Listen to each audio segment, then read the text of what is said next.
When Zainab Obamahai's son Max was diagnosed with cerebral palsy 2 months after his birth, she left her job as a hairstylist to be his full-time caregiver.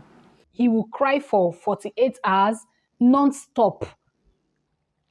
The mental stress is there. And it's like everyday thing.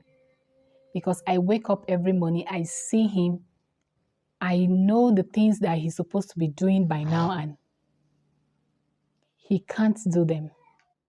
Cerebral palsy is a group of disorders that affect a person's movement, posture, and balance.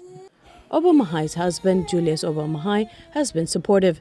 He says he handles the physiotherapy sessions at home to cut the financial burdens. Whenever I'm at home, I try my best to assist, bathe him, feed him. Trust me, feeding a special needs child is not for the faint-hearted. Cerebral palsy is the most common cause of physical disability in children around the world, according to research by the National Institutes of Health. There are about 2 to 3 cases of every 1,000 births, according to the Centers for Disease Control. And women bear the brunt of caring for these children.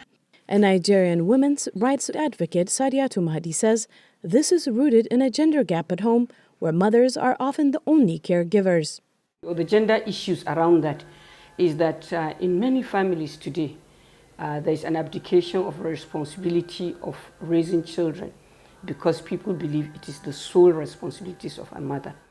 Habifan Dori Gustav, a clinical psychologist based in Abuja, Nigeria, says the pressure on these mothers can cause trauma and lead to isolation.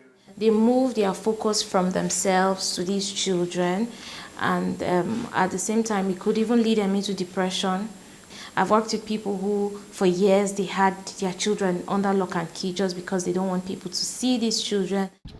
Obamahai launched a nonprofit in 2021 to support children with special needs and mothers like herself. I decided, you know what, if I have a foundation that can take care of these children while the parents go out to work. But it appears more is needed to address the problem.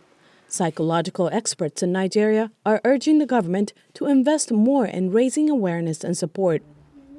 For Gibson Emeka in Abuja, Nigeria, Salem Solomon, VOA News.